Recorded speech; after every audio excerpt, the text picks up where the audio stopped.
नमस्कार, India voice देख रहे हैं आप। आपके साथ मैं हूं स्वीटी दीक्षित। अखिलेश का नया प्लान तैयार, कांग्रेस से फिर होगी तकरार। जी हां, सपा और कांग्रेस के बीच मध्य प्रदेश विधानसभा चुनाव के बाद से तल्खी बढ़ती जा रही है। मगर क्या अखिलेश ने अब अकेला चलो की रणनीति पर अमल करने का मन बना लिया है? खबर है कि सपा अपने संभावित उम्मीदवारों की लिस्ट तैयार कर रही है। बाकायदा उन सीटों पर भी सपा का फोकस है जहां कांग्रेस भी चुनाव लड़ने की कसरत कर रही है। तो ऐसे में सवाल ये है कि क्या अखिलेश देने जा रहे कांग्रेस को जल्द एक नया झटका? क्या कांग्रेस को सबक सिखाने के मूड में है अखिलेश यादव नहीं करेंगे क्या कांग्रेस का इंतजार? और कई सवाल ऐसे खड़े हो रहे हैं, इन सबका जवाब भी लेंगे। हमारे साथ तमाम मेहमान भी जुड़ेंगे, लेकिन इससे पहले ये रिपोर्ट देखिए।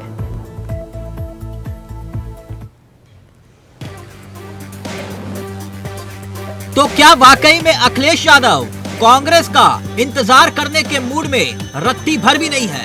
और क्या वाकई में वो अकेले अपने दम पर ही 80 सीटों का प्लान तैयार करने का मन पक्का कर चुके हैं? और क्या वाकई में कांग्रेस को सबक सिखाने के लिए वो अधिकांश सीटों पर अपने संभावित प्रत्याशियों का नाम भी तय कर चुके हैं? जी, बाकायदा एक लिस्ट सियासी गलियारों में तैरने भी लगी है कि सपा के संभावित उम्मीदवार किस किस सीट पर कौन बन सकते हैं। उस वायरल हो रही लिस्ट पर आगे आते हैं, मगर उससे पहले ये जान लीजिए कि सपा अध्यक्ष अखिलेश यादव को पीएम बनाने का फॉर्मूला देने वाले डॉक्टर रामगोपाल यादव तो बकायदा मंच से आह्वान पहले ही कर चुके हैं कि 40 जिताओ और अखिलेश को पीएम बनाओ। मगर अब सपा के घर से आ रही खबरों के मुताबिक इसके लिए बकायदा प्लान बी भी तैयार हो चुका है। समाजवादी पार्टी बिना कांग्रेस के सहयोग के उत्तर प्रदेश के दंगल में अपने दम पर चुनाव लड़ना चाहती है। चलिए अब जिन जिन सीटों पर संभावित चेहरों और सीटों का जिक्र किया जा रहा है उसे भी देख लेते हैं। बस्ती से राम प्रसाद चौधरी, कानपुर देहात से राजा रामपाल, लखनऊ से रविदास मल्होत्रा, बदायूं से धर्मेंद्र यादव, मैनपुरी से डिंपल यादव, फिरोजाबाद से अक्षय यादव, फर्रुखाबाद से नवल किशोर, लखीमपुर से उत्कर्ष वर्मा, अयोध्या से अवधेश प्रसाद, अंबेडकर नगर से लालजी वर्मा, कौशाम्बी से इंद्रजीत सरोज का नाम काफी उछल रहा है। खबरें ये हैं कि जातीय और क्षेत्रीय समीकरण के हिसाब से ये नाम तय किए गए हैं। इसमें से कुछ यादव परिवार के हैं तो कुछ पार्टी के नेता। साफ है अखिलेश यादव जीतने के योग्य उम्मीदवारों की तलाश शुरू कर चुके हैं। वैसे तो ये होमवर्क पिछले 3 महीने से पार्टी के भीतर चल रहा है, लेकिन कांग्रेस से मन खट्टा होने के बाद अब लड़ाई और तेज हो गई है। इसीलिए अखिलेश की नजर उन सीटों पर भी है जिन पर कांग्रेस की नजर है। वैसे खबर ये भी है कि अखिलेश यादव कुछ सीटों को रिजर्व कैटेगरी में रख चुके हैं, जहां फिलहाल वो वेट एंड वॉच के फॉर्मूले पर काम कर रहे हैं। यानी जिन सीटों पर बीजेपी अपने सिटिंग सांसद को टिकट नहीं देती और टिकट काटती है, तो उन्हीं सांसदों को टिकट देने का अखिलेश ऐलान कर सकते हैं। तो सवाल ये कि क्या लोकसभा चुनाव को लेकर यूपी में सपा और कांग्रेस के बीच गठजोड़ या यूं कहें गठबंधन को लेकर बात बनने की उम्मीद लगभग खत्म होने जा रही है। इसके चलते समाजवादी पार्टी सुप्रीमो अखिलेश यादव कानपुर संसदीय सीट के प्रत्याशी उतारने को लेकर भी गंभीर बताए जा रहे हैं। वैसे वो जिला इकाई से और बूथ स्तर से नामों तक की लिस्ट मंगवा रहे हैं।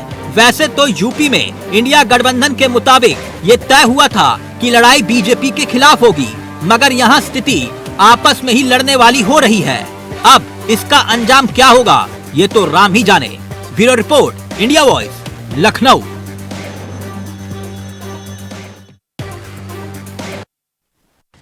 तो बड़ा सवाल है कि लड़ाई बीजेपी के खिलाफ करनी थी, लेकिन अंदर ही अंदर कला दिख रहा है। हमारे साथ मेहमान जुड़ चुके हैं अनूप सांडा, सपा प्रवक्ता, captain I Singh Bhadauria BJP प्रवक्ता, और बता दें कि राज शर्मा कांग्रेस नेता जुड़ चुके हैं। इस बीच हमारे साथ आरबी उपाध्याय भी जुड़ेंगे, राजनीतिक विश्लेषक है, कुछ ही देर में। तो आप सबका बहुत बहुत स्वागत है इंडिया वॉइस पे। सबसे पहले राज शर्मा जी, मैं आपके पास आना चाहूंगी, कैसा लगा समाजवादी पार्टी का ये प्लान?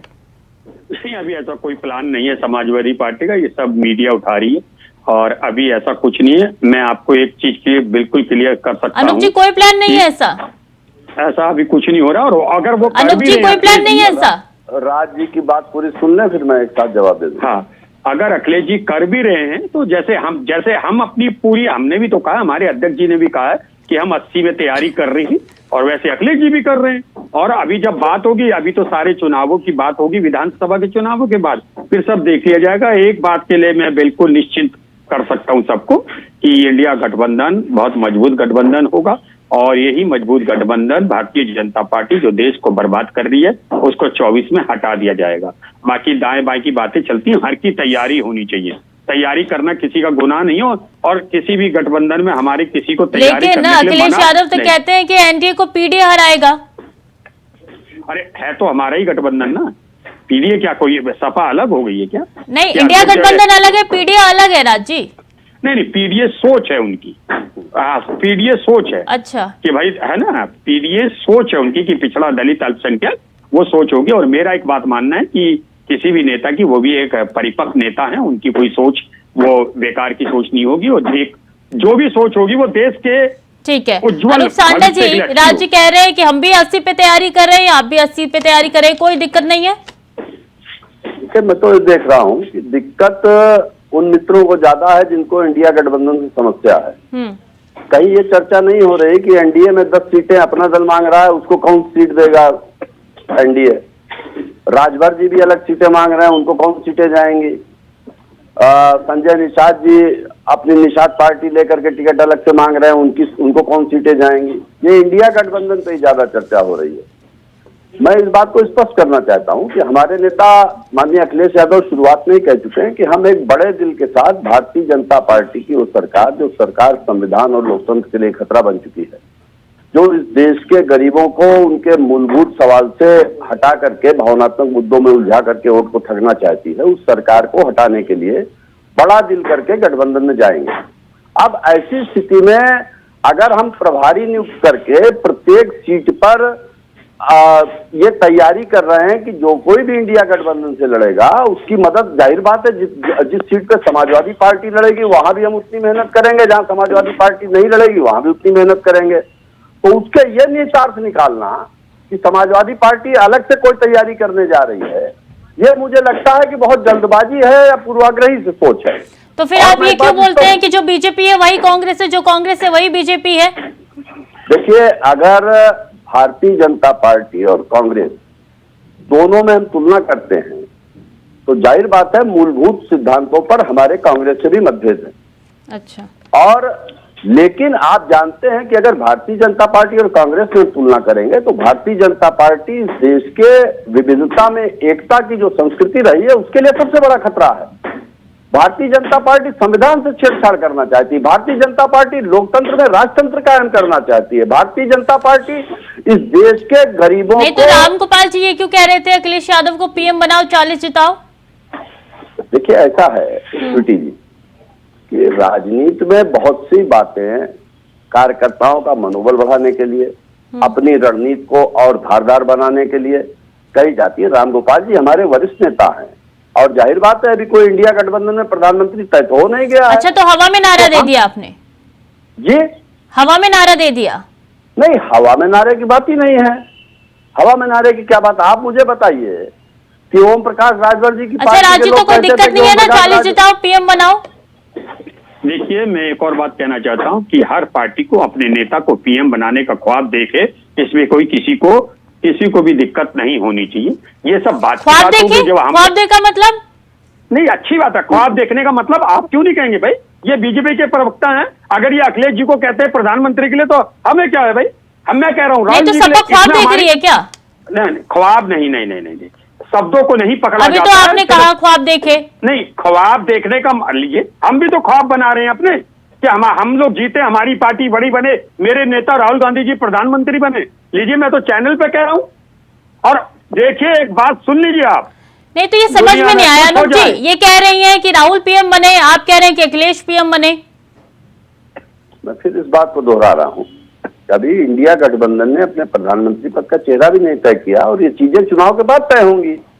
और पहले बहुत से ऐसे नहीं, ये बात तो फिर रामगोपाल यादव जी को समझनी चाहिए थी। अच्छा, रामगोपाल जी ने ऐसी क्या आपत्तिजनक बात कह दी, मुझे बताइए, आप मुझे तर्क से समझा दीजिए। मुझे नहीं लगता कि रामगोपाल जी ने अपने कार्यकर्ताओं नहीं तो 40 जिताओ पीएम बनाओ, ये फॉर्मूला कैसे आया, आप ही समझा दीजिए। देखिए, मैंने आपको पहले भी कहा कि राजनीति में जब गठबंधन से सरकारें बनती हैं तो उन सरकारों में बहुत से ऐसे समीकरण होते हैं कि अंतिम समय तक स्थिति स्पष्ट नहीं होती है।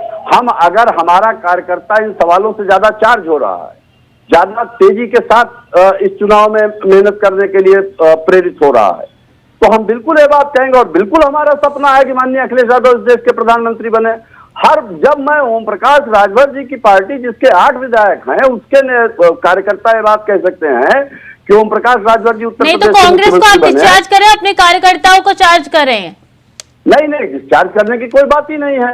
यहाँ लड़ाई प्रधानमंत्री पद की है ही नहीं, यहाँ लड़ाई तो भारतीय कैप्टन जनता साहब, आपकी पार्टी क्या को तैयारी सत्ता से हटाने की ठीक है। है कैप्टन साहब, आपकी क्या तैयारी है? देखिए, ये दोनों ही दल, मैं तो कहूंगा पूरा ये एनडीए जो गठबंधन है, कहीं ना कहीं ये हर कोई अपने नेता को प्रोजेक्ट कर रहे हैं। कांग्रेस पार्टी राहुल गांधी के ऊपर लगी हुई है कि राहुल गांधी हमारे देश के इंडिया गठबंधन के जो है ना नेता हैं, और प्रधानमंत्री के सबसे प्रबल दावेदार ये है। इसी में जो है ना रामगोपाल ने भी अपना जो है ना पासा फेंक दिया है अखिलेश के लिए। उन्होंने कह दिया कि उत्तर प्रदेश में हम सारी, जिस तरह से उन्होंने 40 सीटों की बात करी है, तो इसका मतलब वो 40 की जगह 80 सीटों पे अपने कैंडिडेट उतारेंगे। अब यहाँ कांग्रेस कहाँ आएगी, कांग्रेस को कौन सी सीटें देंगे, कोई भी नहीं देंगे। जिस तरह से कांग्रेस ने मध्य प्रदेश में समाजवादी को नहीं दिया, इस तरह से अखिलेश यादव अब उत्तर प्रदेश में कांग्रेस को नहीं देंगे, तो गठबंधन तो इनका यहीं पर जो है ना धराशायी हो जाएगा।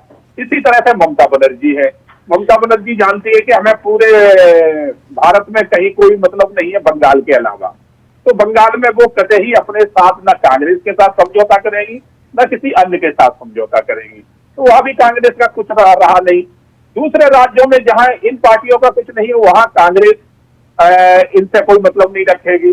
तो जब किसी से एक दूसरे से कोई लेना देना ही नहीं रहेगा, अपने स्टेट में अपने कैंडिडेट उतारेंगे, तो गठबंधन तो इनका सिर्फ एक दिखावटी गठबंधन है। हमने शुरू से ही कहा है, जब भी इस मुद्दे पे इंडिया के ऊपर जब डिबेट हुई है, तो मैंने बार बार यही कहा है, ये गठबंधन नेता बनने तक भी चल जाए तो बहुत बड़ी बात है। जिस दिन इनके नेता की घोषणा होगी उसी दिन गठबंधन अलग हो जाएगा, क्योंकि यहाँ सभी अपने अपने स्वार्थ में डूबे हैं, कोई नहीं चाह रहा है। ये कहते हैं कि नरेंद्र मोदी को हराना है, अरे नरेंद्र मोदी को हराने के लिए आपके पास चेहरा तो होना चाहिए। आज भारत में कोई चेहरा नहीं है जो नरेंद्र मोदी का सामना कर सके।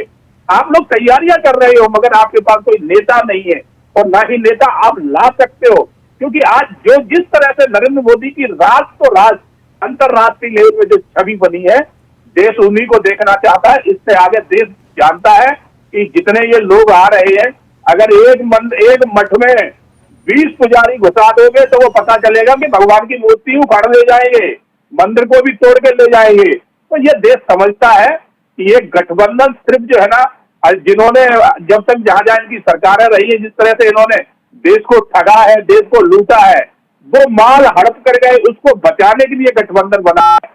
बाकी ये किसी ना तो मोदी के हराना तो बहुत बड़ी बात है, माननीय मोदी जी का ये सामना करने के लिए इनके पास कोई आज की तारीख में नेता नहीं है। तो ये मन में हिलाने के लिए कहते हैं कि ख्याल अच्छा है, तो वो ख्याल देखते रहे, कोई बुराई वाली बात नहीं। जी जी, मोदी जी के अलावा कोई चेहरा ही नहीं है देश में, यानी कि आपके जो आज पार्टी की के नेता हैं, आज की तारीख में मेरी आवाज आ रही है, आपने अपनी बेइज्जती कर दी।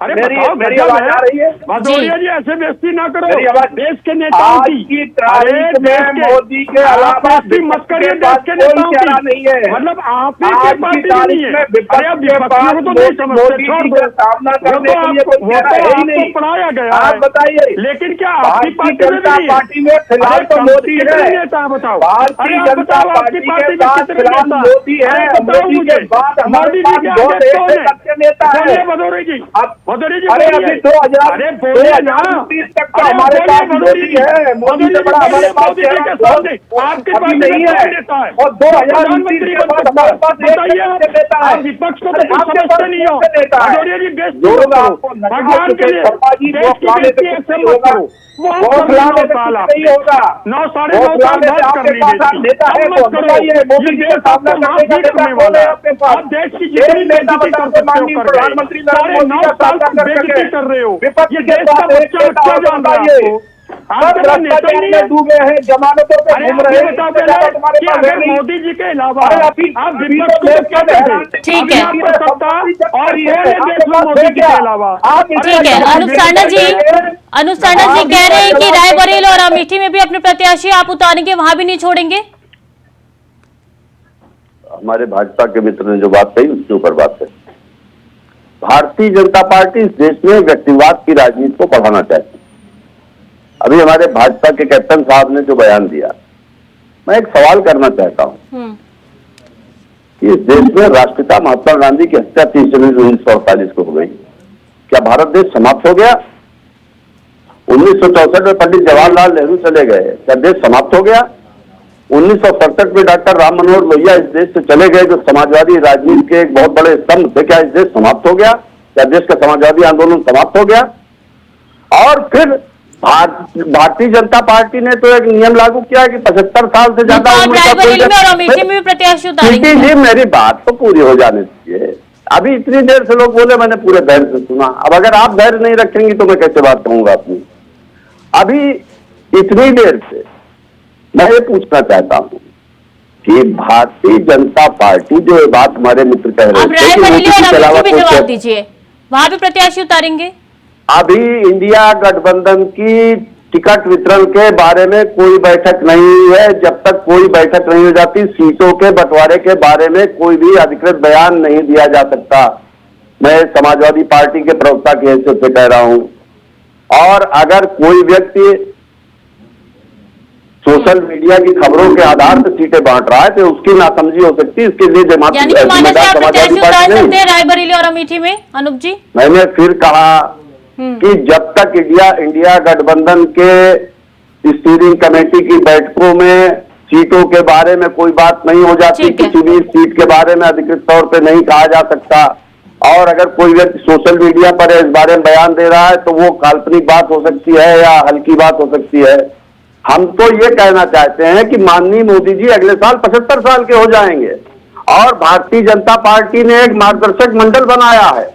तो क्या मोदी जी अब मार्गदर्शक मंडल में जाएंगे या अभी भी प्रधानमंत्री पद के दावेदार बने रहेंगे 75 साल की ठीक है। उम्र के बाद? आरबी उपाध्याय जी, आप ये किस सवाल तरीके से भाजपा के देख नेता रहे को बात हैं करना इंडिया चाहिए। गठबंधन और समाजवादी पार्टी के बीच में ये जो चल रहा है? देखिए, इंडिया गठबंधन अभी कुछ नहीं कह सकते। आप देख रहे हैं राजस्थान में, छत्तीसगढ़ में या मध्य प्रदेश में जिस तरीके से घमासान मच रहा है, उससे लगता नहीं कि बहुत अच्छा कोई इंडिया गठबंधन का भविष्य है।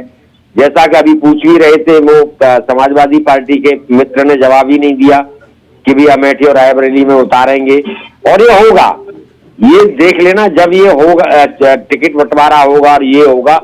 अभी से कई जगह मैं एक पत्रकार से बात कर रहा था, बोले कई सीटों पर इन्होंने अनाउंस कर दिया जहां से कि भी कैंडिडेट होना चाहिए कांग्रेस का, वहां समाजवादी पार्टी ने पहले ही अपने कैंडिडेट को कह दिया तैयारी करो, तुम्हें चुनाव लड़ाएंगे। तो ये बहुत सारी चीजें चल रही हैं और टिकटों का आसानी से बंटवारा नहीं हो जाएगा या कोई फैसला नहीं हो जाएगा। कौन चाहेगा मुझे बताएं? क्या उत्तर प्रदेश में समाजवादी पार्टी चाहेगी कि आधी सीटें कांग्रेस को दे दी जाएं? नहीं चाहेंगी। और क्या कांग्रेस 2-4 सीट पर मान जाएगी? तो प्रश्न बहुत बड़े हैं और इनके उत्तर आने वाले भविष्य के गर्भ में छुपे हैं। जब कांग्रेस मध्य प्रदेश में समाजवादी पार्टी को कोई सीट नहीं देगी तो भाई समाजवादी पार्टी का उत्तर प्रदेश नहीं मौजूद है, वो ठीक, क्यों अनूप देगी सन्ना जी कांग्रेस को जवाब टिकट? दीजिए। उपाध्याय जी की बात सुनिए। ये देखिए, राजनीतिक गठबंधनों में अंतिम समय तक ज्यादा से ज्यादा सीटें लेने के लिए खींचतान चलती है, इसमें क्या गलती है? मैं तो फिर सवाल कर रहा हूं कि क्या एनडीए गठबंधन में सब कुछ तय हो गया है? माननीय उपाध्याय जी बहुत विद्वान विश्लेषक हैं, इस बात को स्पष्ट करें, क्या एनडीए गठबंधन ने अपनी सारी सीटें निश्चित कर दी हैं, फाइनल कर दी हैं? उनके एनडीए में सुन रहे हैं पार्टी, एनडीए गठबंधन में तो कोई बोल ही नहीं सकता, वहां तो बोलेगा तो ईडीओ सीबीआई पकड़ के बंद कर देगी। आपके यहाँ तो कोई डर नहीं है। पूरी हो जाने दीजिए, मैं आमतौर पर नहीं टोकता हूँ बीच में। क्या तमिलनाडु में एआईएडीएमके छोड़ करके चला गया एनडीए के गठबंधन, तो उसके बारे में कोई बात हो रही है? क्या आंध्र प्रदेश में टीडीपी छोड़ करके चली गई, उसके बारे में कोई बात हो रही है? क्या पंजाब में शिरोमणि अकाली दल एनडीए छोड़ करके चला गया, उसके बारे में कोई बात हो रही है? और मैं एक सवाल ये करना चाहता हूँ, अभी उन्होंने कहा कि विधानसभा में जी आरपी उपाध्याय जी के सवाल पूछ रहे हैं, रायबरेली और अमेठी आप रहेंगे या नहीं? मैंने फिर कहा कि जब तक हमारी पार्टी का संसदीय बोर्ड कोई फैसला नहीं ले लेता अंतिम, तब तक मैं कोई भी बात अधिकृत तौर पे नहीं कह सकता। आप 10 बार सवाल पूछेंगी, 10 बार ये जवाब दूंगा। उपाध्याय जी समझ में आ गया आपको, आप तो मुस्कुरा रहे हैं। संसदीय बोर्ड और इंडिया गठबंधन में तय होगा कौन पार्टी लड़ेगी। अभी इससे पता लगता है कि संसदीय बोर्ड क्या तय करेगा। अगर संसदीय बोर्ड ने कुछ तय नहीं किया तब क्या होगा, तो वो प्रश्न भविष्य के गर्भ में है। कहने को तो बहुत कुछ बोला जाता है, लेकिन होगा क्या अभी से कह देना मुश्किल है। आप कैसी बात कर रहे हैं मित्र? आप तो आपका संसदीय बोर्ड क्या तय करेगा? अगर आपका संसदीय बोर्ड नहीं तय करता तब क्या करेंगे? तो जनता जानना चाहती है। हमें कोई मतलब नहीं है, हमें कोई मतलब नहीं है। आप सारे लड़िए मत लड़िए, अपने कहीं खड़े करिए मत करिए। हम तो जनता जो चाहती है, जनता के जो प्रश्न है वो आपसे पूछ रहे हैं, आप उत्तर दें तब भी ठीक है, न देंगे तब भी ठीक है। आपको समाजवादी पार्टी के संसदीय बोर्ड की चिंता क्या है? राज्य वाकई में अगर समाजवादी पार्टी ने रायबरेली और अमेठी लड़वा दिया तो आपको लेने के देने पड़ जाएंगे। ये काल्पनिक सवाल है। अभी समाजवादी पार्टी के प्रवक्ता ने क्या कहा है, बात वही कही जाएगी। देखिए, हम वो बात नहीं कहेंगे जो बीजेपी काल्पनिक नहीं है, वो 80 सीटों पे तैयारी कर रहे हैं। अरे तैयारी तो पूरी चलेगी ना, भाई तैयारी क्यों ना करें? हमारी तैयारी कर रहे हैं। अगर वो समाजवादी पार्टी का प्रत्याशी होगा तो वो तैयारी उनके काम आएगी, और जहां हमारा होगा उनकी तैयारी हमारी। राज्य का है कि रायबरेली और अमेठी की बात की है राज्य अभी खड़ेगा नहीं खड़ेगा जनता पार्टी की तरह कांग्रेस नेताओं का सम्मान करते हैं, जैसे हमारी कांग्रेस मुलायम सिंह जी के लिए सम्मान रखती थी। और मुझे सम्मान रखते हैं, आप बताइए अरे भाई भदौरिया, नहीं आप ये बताइए, क्या कांग्रेस पार्टी अखिलेश को नेता मानेगी? आंखें दृष्टि नहीं, हमारी तो आते हैं, हम तो देख रहे हैं। आप मुझे दो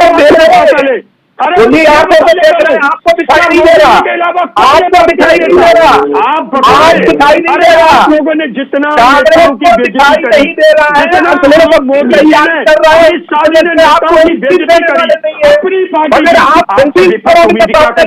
अरे आपसे कितने बार सकते हो मार लो, कैसे भी अपनी बार हो जाने दो।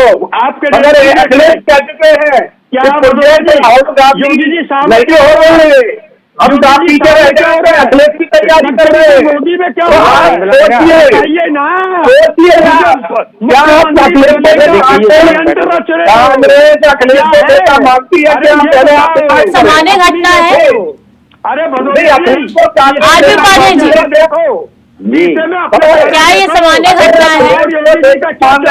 देखिए, सामान्य घटना नहीं है, और बहुत कुछ दिख रहा है और बहुत कुछ कयास लगाए जा रहे हैं, लेकिन अभी कहना जल्दबाजी होगी। ऊंट किस करवट बैठेगा, ये गठबंधन चलेगा नहीं चलेगा, हम कुछ नहीं कह सकते, और जनता भी तय करेगी। गठबंधन तो बहुत होते हैं, यूपी में 2 लड़कों की जोड़ी भी उत्तर प्रदेश ने देखी है, जनता ने कितना अप्रिशिएट किया, जनता ने कितना सहयोग किया।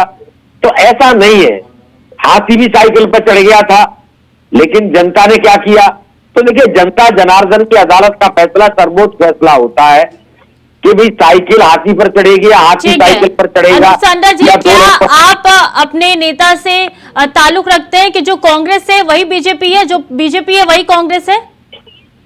देखिए, बहुत से मुद्दों पर हम मानते हैं कि कांग्रेस पार्टी ने भी वही गलतियां की हैं इतिहास में जो पाप आज भारतीय जनता पार्टी कर रही है, और हम लोगों ने आपातकाल भी समाजवादियों ने झेला और जेल भी गए।